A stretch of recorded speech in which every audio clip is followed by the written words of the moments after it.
Next, we have address by our chief guest. It's our privilege to welcome Sri S. Somnath Sir, Chairman ISRO, for the inaugural address.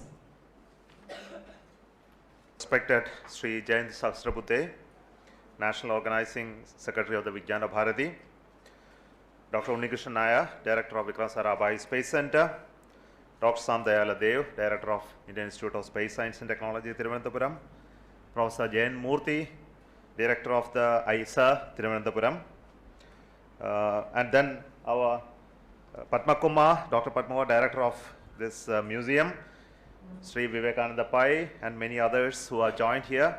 But most importantly, you young people, students who have come here. Before I begin, let me ask you which language you prefer, Malayalam or English? English is okay with you? Okay. Fine, thank you. But that's not that okay with me. I am more fluent in Malayalam anyway. Okay. Still, I will try. So I am really happy today to join this program of celebrating the birthday of Sarabhai as part of the great initiative by Vijnana Bharati to commemorate the accomplishment of the great scientists who contributed to the national freedom movement through the tool of science. And Sarabhai is somebody who never we can forget in our history of our country. Today morning I had an opportunity to go to Vikram Sarabhai Space Center and also pay my floral tribute to the statue of Sarabhai there. And from that I am coming here and to take part in this program. And specifically this program being organized as part of the Vijnana Bharati, where I have an opportunity to understand them, their work and their contribution ever since the organization came into being, is primarily to look at what we were and what we should be. This is the goal and the vision of this organization, to understand as Indians belonging to this great nation, all of us realize that our capacities and contribution to the world of science has been immense at times, where the entire world was in darkness. And this period is something that we must all realize. Why I want to tell you is, modern wages are never, wars are never happening in the field where you fight with swords and arrows and bombs and missiles. The current wars are all waged in the minds of the people. It is there that you need to configure, motivate or create the feeling of the nation and the inspiration that we need to be. And this is where we need to wage wars. And this is where we need to wage war against all those people who will really, we can take you back to those dark ages, or you can take you to the great accomplishments and strength in the years to come. And this is the part of the wars that we have to wage in shaping the minds of each one of you. I think this is very, very important. And first of the role that you have to play is to understand what we were. And for this, understanding the contribution of science and technology in our country, in this nation, which has a long historical heritage, is something we must all be aware of. Many of you may be thinking that we were pseudo-scientists. Many people speak like that. You found out zero. Okay, what you did afterwards? Many people ask, you found out zero after what you did. You talk about medicinal discoveries and operations that were done by Charaka. Why it didn't grow to the capabilities that we were supposed to be in comparison to the Western medicines? We say that we have found out metallurgy on melting zinc, which nobody in the world knew how to extract zinc out of the ores at that time. And the only technology that was discovered was in India, and the entire world was coming to India to collect zinc at that time. It was thousands of years back. And we were the only people who realized that the whole universe, structure of the universe, at least the only human race that ever knew, even before the remaining part of the humanity ever understood what the structure of the universe is. I think we were able to explain it in reasonably scientific ways to the people. And this knowledge was always here. But then always we'll ask, afterwards what happened? Why it didn't become the thriving knowledge powerhouse of the recent years? Why the Europe and the Westerners are becoming more knowledgeable apparently? All of you may be wondering, they have the highest of the technology and we don't have the highest of the technology. Why it happened? And this is something that we must understand and we must assimilate within us to prevent anything of that nature happening in the future.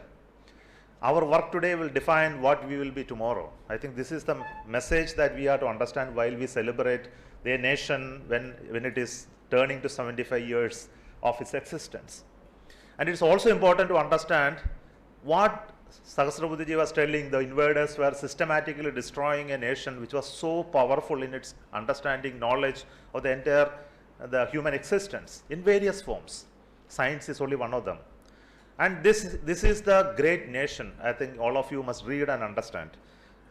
In fact, I must admit that I have not understood the entire gamut of the knowledge that the Indians created historically in this country. But at least I am aware of the knowledge that we created in the domain of space technology and the domain of the knowledge of the universe.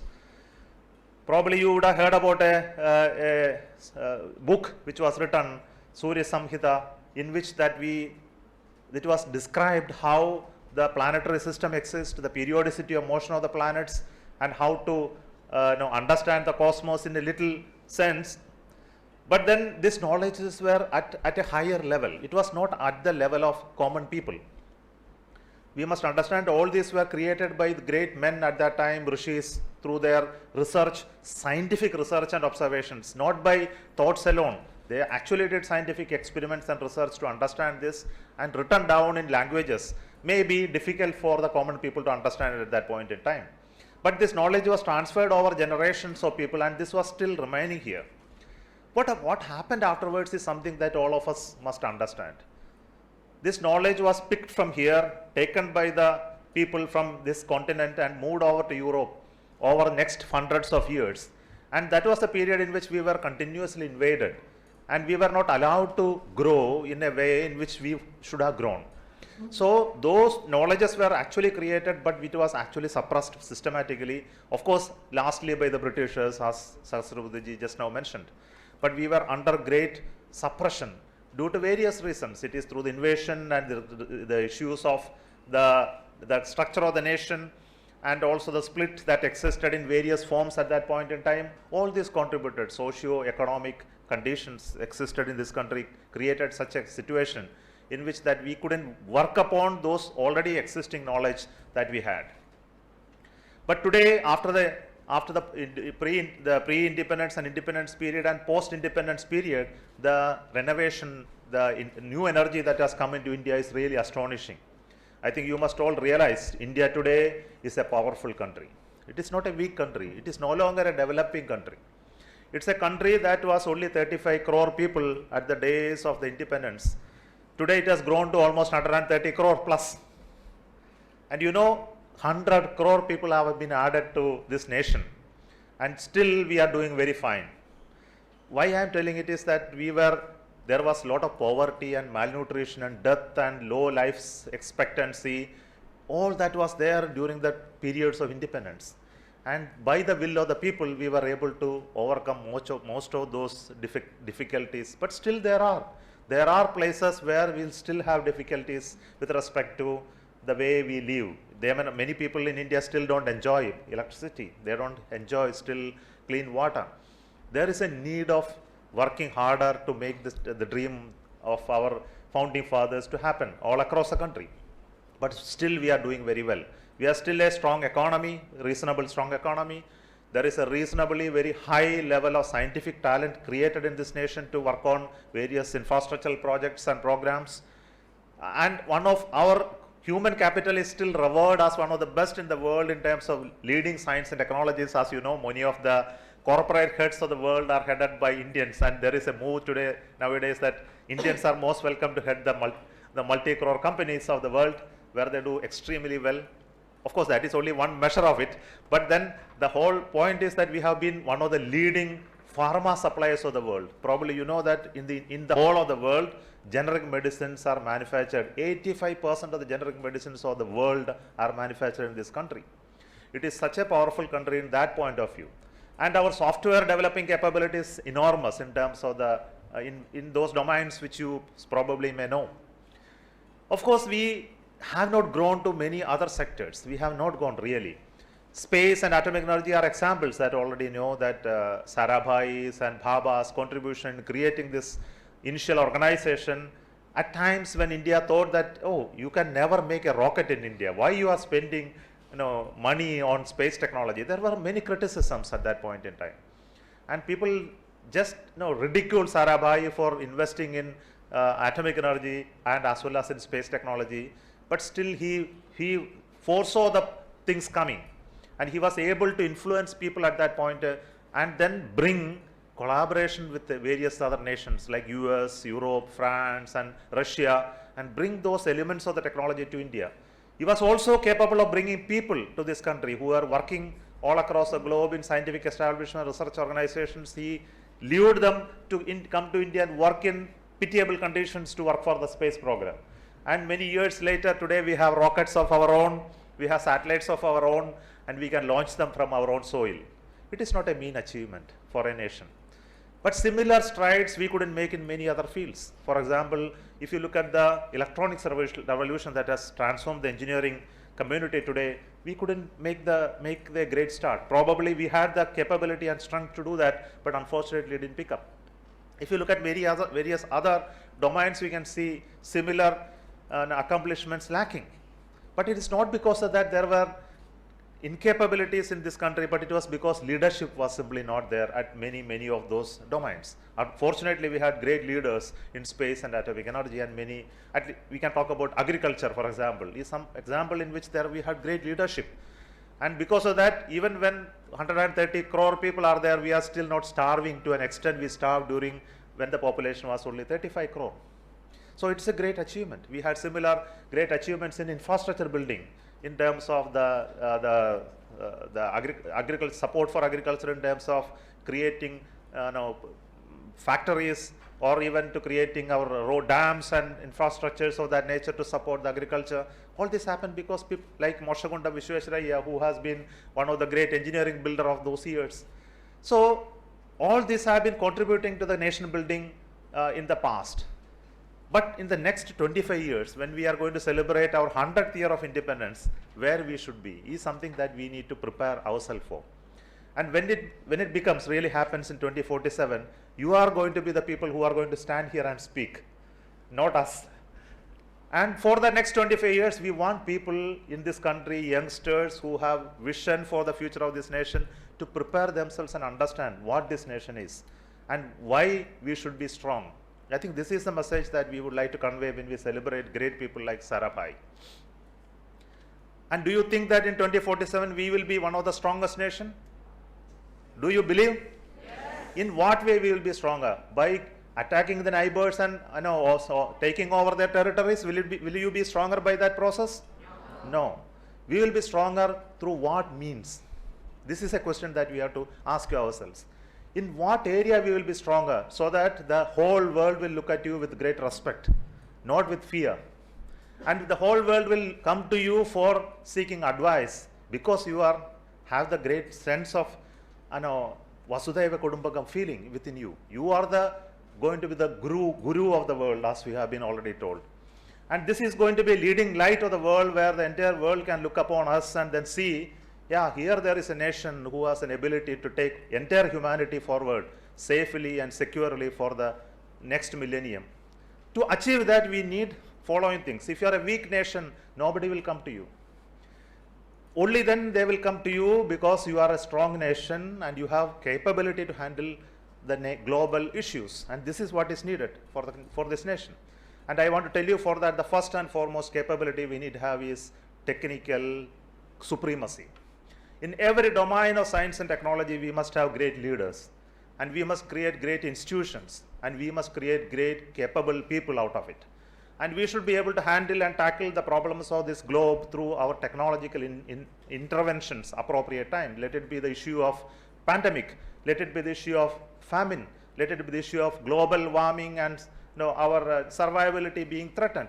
Let it be the issue of education, let it be the issue of longer life expectancy.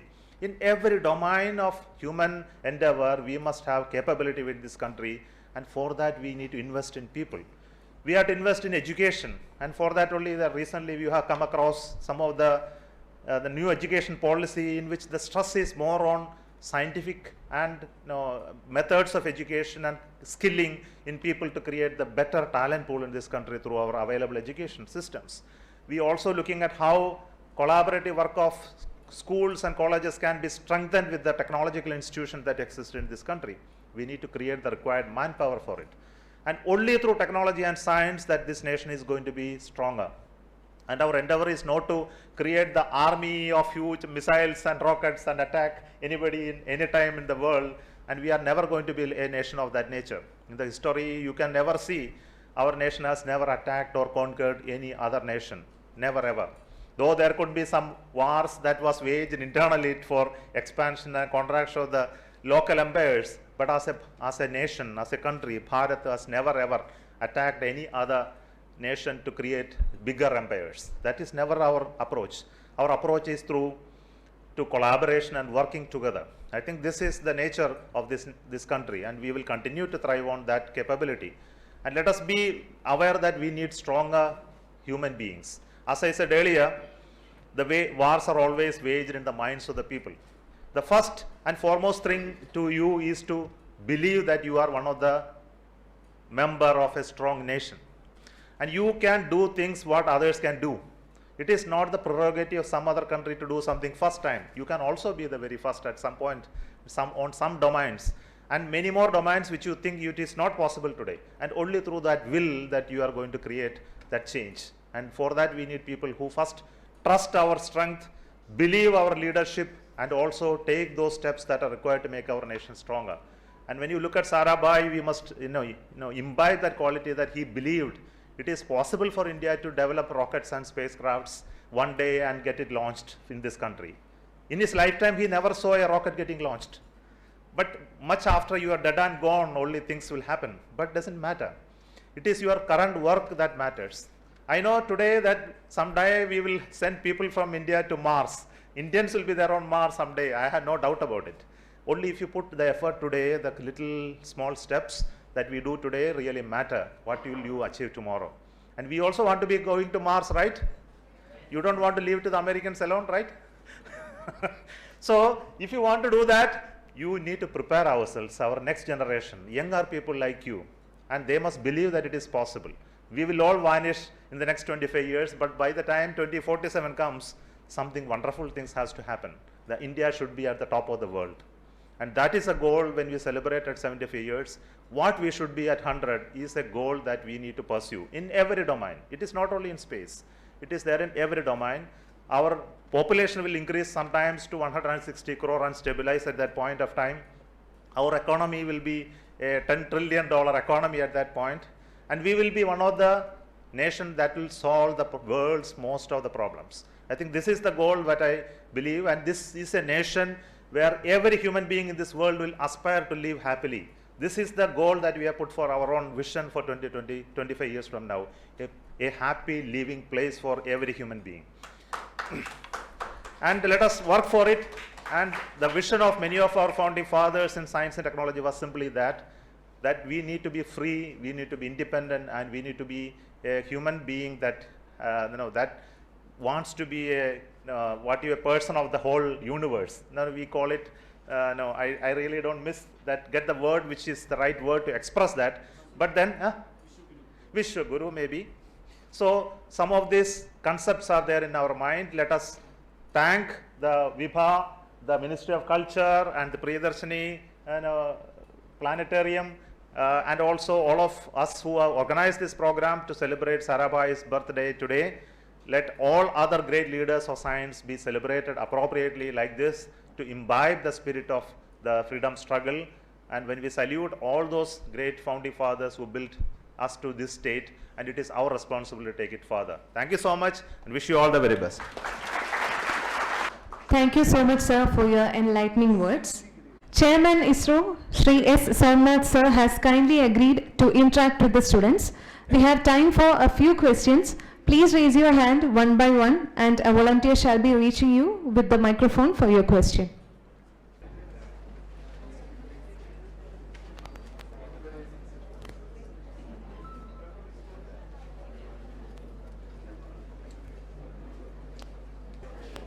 GSLV Mark III, which is one of the most powerful rocket developed by India or by ISRO, was a great success.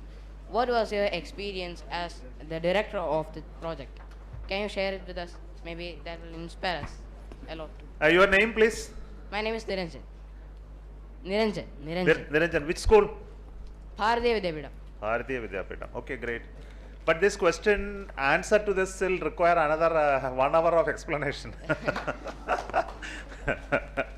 So you are asking me my experience as a project director of a new rocket. Yes. That is really wonderful, I think. I must tell you, it's an experience of 10 years, not one day. Right from the beginning of writing the project report, which was in 2000 to 2002, it took 2 years to write the project report and reach a cost estimate, which was 2,500 crores. I was the member secretary of writing the report. So that was approved by government. Afterwards, I was in the engineering team, went through the development of the rocket in various ways. So I was in the core design of the rocket. But finally, when it was nearing launch, I became the project director almost 4 years, 3 years at the fag end of the project. I must tell you, as a project director, what I am today, if we can talk about rocket only because I had opportunity to work in that project. So the learning, it is more than doing, it is actually learning. So I have no words to explain. I think it is very difficult to explain something that you have gone through. Experience is something that cannot be transmitted just like that. You have to go through it. Without that, you don't understand. So I can only say it was living and enjoying the whole experience of designing a new rocket. I can tell you that I have never had such pleasure of going through work. As just now Unikrishnan was telling, that once you do something that is just for joy, there is no work involved in that. I can tell you 10 years of that period was where I have never worked. And at the end, we had the rocket. So I normally tell people this story. See, when I joined the project, the GSLV Mark III was only a sketch in a paper of this size. But after 10 years, I was standing, seeing the rocket moving to the launch pad in front of me, 50 meter tall, 40 tons in mass, huge one. From a paper to that rocket, you are able to see the transformation. No? Once you see the transformation of this nature, from a sketch to a gigantic rocket taking shape in front of you, what will you feel inside you? So joy. The pure joy. I think that is the experience I have, nothing else.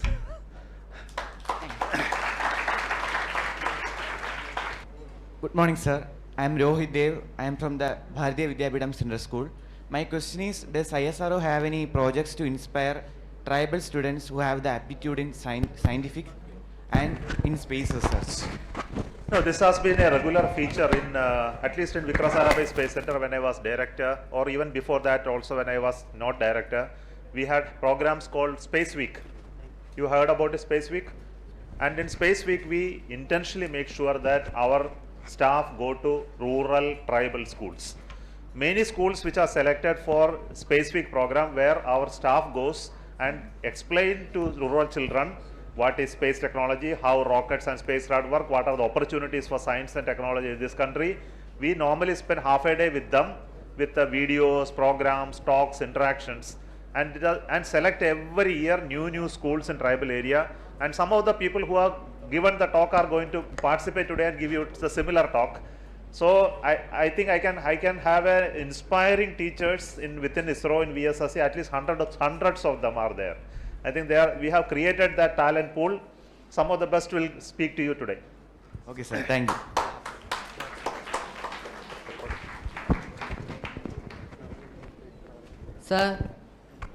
Sir, do aliens really exist? What answer you want from me? Sir, is there a reality, aliens? See, please, sit down, please. If I tell you they exist, will you believe? Yes. Will you believe? Yes. Then they are existing. The reason is, no, you don't want any proof? Do you want any proof? Okay, the proof I will tell you. See, very simple reason. Human beings exist on this planet for how many years? Just for short time. If you look at the history of the Earth or the solar system, we came only very last minute of the solar system. very fag end of it in the evolution process. And you know how we have the capability to communicate today? The method to communicate in the electronic media, so electromagnetic waves came just 100 years back. Do you know that? Ever in the history of human society, we never had ability to communicate. Only just 100 years back, we have the ability to communicate through electromagnetic waves. Now you just imagine there is another planet, there is another set of intelligent creatures, and they are just 100 years behind you. Just assume. In terms of technology, will they ever be able to contact us? No. Assume they are 100 years ahead of us. What they will look at us? Primitives. So this is the difference. And I have no doubt that as per our tradition and our knowledge, there is not one universe. There are multitudes of universes. And we also know today this one universe itself contains planets. For most of every planet, every star has planet today. We know today because of the ability of space technology, because of the observation platforms that we have put in space, we know today that every star has planets. Most of them, I think it is reasonably found out that every star has planets. And in many of them may be like Earth. At least we have found out at least 5,000 exosolar planets till now using observations. And many of them has the potential to host life forms like Earth. The next question is whether these lives are intelligent lives or it will be primitive lives which exist as life. Now we know life is nothing but an ability to, you know what is life? It's a complex definition, so I don't go into that. But at least there are living organisms which will replicate itself and intelligently work in an environment. If that exists, there is no guarantee they will be like human beings. They may be very, very advanced, that they have ability to communicate and transmit across vast space, and they may be coming here and seeing us, all of us, and they will think that we are ants and not worth creature whether we need to interact. And the biggest problem of interaction is distance. The distance which we are talking about between planets are in light years, and none of the creatures will have ever ability to travel through vast spaces in the dimensions of space that we know today, that the three-dimensional space are so complex that we can't reach any other place within reasonable amount of time. So hence they will never be able to reach you that fast. Even electromagnetic waves itself travel only at the speed of light, and that also takes so many millions of years to travel across the space. So communication between intelligent life elsewhere and us will be very difficult. So it doesn't mean that intelligent life doesn't exist. It is a scientifically proven fact that life can be created in other planets of having similar state of things which exist here. And it's nothing but a process of creation. And if it has ever happened in Earth, Earth is nothing, no significance with respect to the entire globe universe. It is just a speck in the whole of the universe. And I am very sure with our scientific intuitive approach, if you really look at it, is possible in millions of other places. That's what I am telling, in millions of other places life can be created. There is no doubt that aliens do exist. Is my explanation reasonably okay?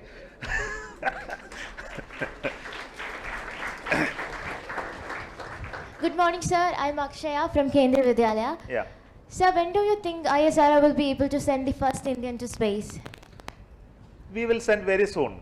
Yes, sir. How is the developments in as far as it is as concerned? far as the space technology development was concerned, we took almost 50 years to reach where we are today. We will take few more years to reach the next step of sending human beings to space. Why I am telling like that is, it is not an easy task at all. Sending human beings is very easy, but bringing them back extremely difficult in safe manner. So we would like to do it only when we are very sure about it. So what we do today is a program in which the human spaceflight technology development is going on in a very measured, calculated, safe approach. So the risk has to be minimal. So there are many tests and developments that we have to do in the course of time, and that has to be done with the resources that we have. So it's a question of doing things right at every step, and if you don't fail in any of those steps, I can send the human beings by 2023 end or 24 beginning. But if you really face a issue, the dates will be appropriately adjusted. That's why there is no point in telling you and announcing a date. Date is not important, no? Are you going to get anything by sending a man tomorrow? No, sir. I was just asking about it. So the whole question is that we need this capacity. And the question is, why we need to send human beings? Are you convinced that human beings should go to space? Yes. Yes. Okay. Why we should go? Sir, to explore. Okay. To After know exploration, better. what we will do? Yeah, sure, sir. We can See- get to know more about the geography. No, there are questions. Now, I am not taxing you much. There are questions on the need of human beings to go to space. And we must be convinced about the purpose for which we are creating, the time at which we have to have the capability, and whether we need to continue it for next 100 years, humans being flight. And if you have to continue, what is the scale of operation of this? There are many questions on it. Why we are addressing human space today is because it is a very important capability that human beings have to go. We want to just to have the technology within India. This is the only purpose today. Not to send tomorrow man to moon, then to Mars and all that. We do not have such plans today. The plan is to create the technological capability in India to send human beings to space if you really need it at any point in time. So it's a demonstration capability only we are trying to do, and on that we are not in a hurry. Thank Right? you, sir. Thank you.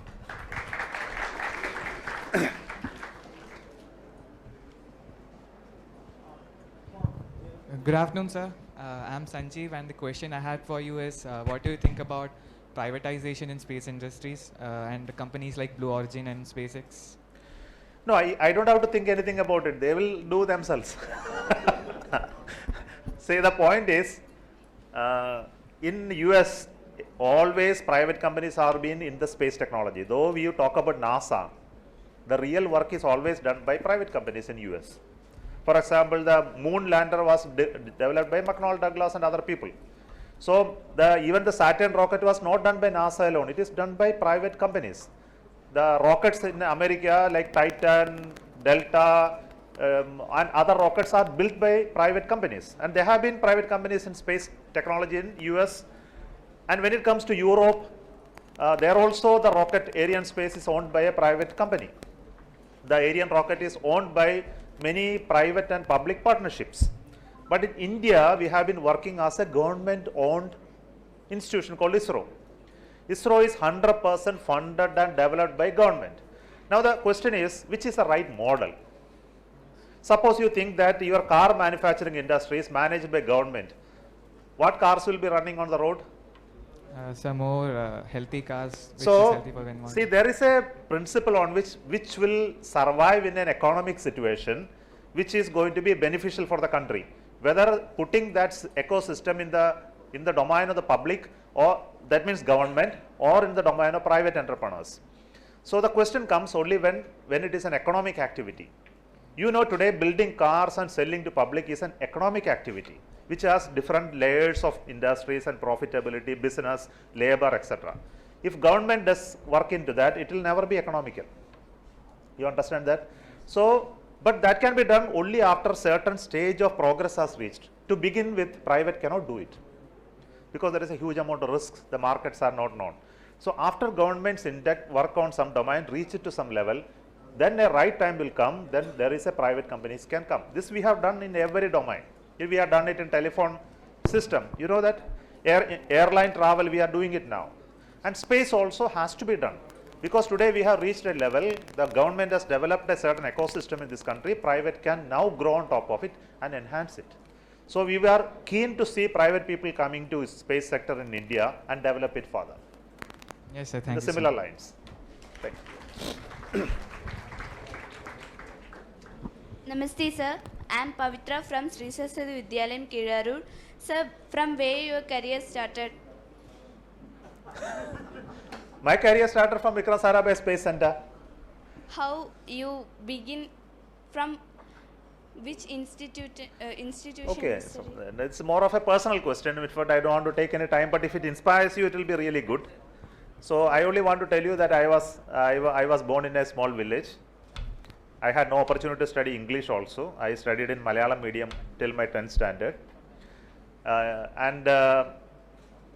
had no idea of joining engineering college also in my village, because nobody was knowing about engineering college at all, even when I passed out. But fortunately, some fellow said that he is a good boy, he is studying very well. But when I was in school, I realized that I am first in the state. I never knew it, that first in the state for science subjects in my SSLC examination, but I came only later only I understood. So my teachers were proud that okay, this fellow is good, so he should have some opportunity to go to IIT. Okay, so the teacher, my class teacher told me you should write IIT examination. But then I inquired my parents, they said IIT is a very costly place, so better not to write, and there is no enough money at home to support you. So I dropped that idea right away.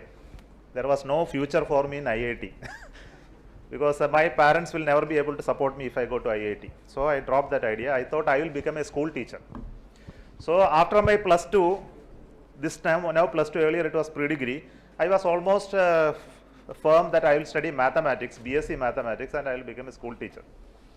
So all my classmates in the college was writing IIT entrance examination. I never wrote because I was sure even if I get, I will not be able to go. Not because that I was not confident. But then somehow some friend of my father brought an application for applying for engineering at that time. I just applied.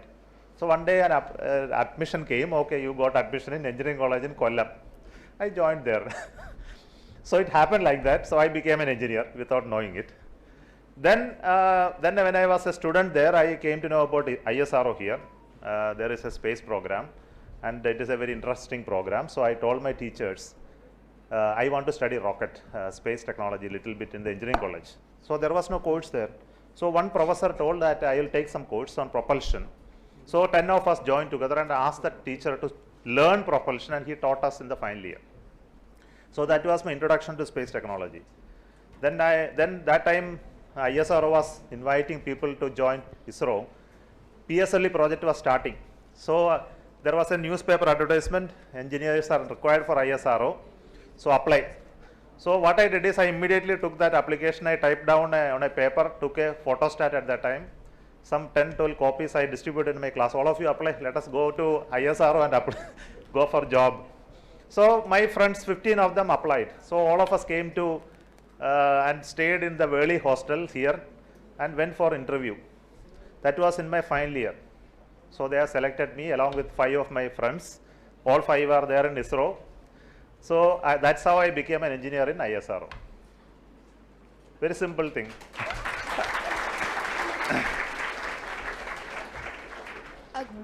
Good morning, sir. My name is Harini Aparna from Lekko Chempaka International. I was wondering, what are some childhood role models in the scientific field that you had that caused you to go into this field? No, really, I never had an opportunity to meet any great men at that time, but I had an opportunity to read things, books of great significance.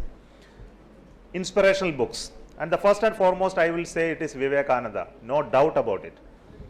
In fact, I had an opportunity to read him right my younger days because there were enough of translation of his works at that time. The first book my father gave me was his speeches from Colombo to Almora.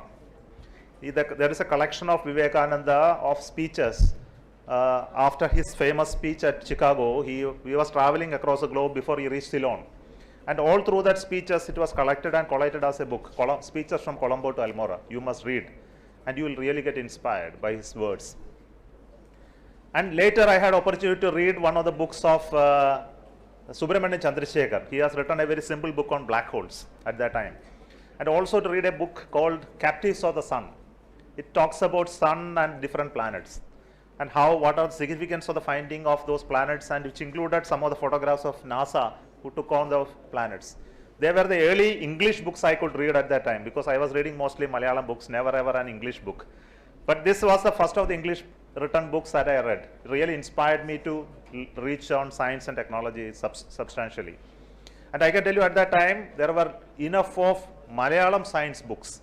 In fact, there were a great movement in Kerala in my younger days. The science was actually available in small books in Malayalam translations, talking about scientific accomplishments, science aspect, etc. And I was fed by these books. In fact, my younger days, I can tell you that I would have read the entire library, not only in science side, but also in the literature side, mostly translations. So my gurus were not other than books. And in fact, they were the one which shaped me what I am today. Thank you so much, sir. Thank you. for your kind patience to engage the students, and for your words of wisdom. We sincerely hope that the students have benefited immensely with this unique opportunity of meeting with the highest technocrat of the country.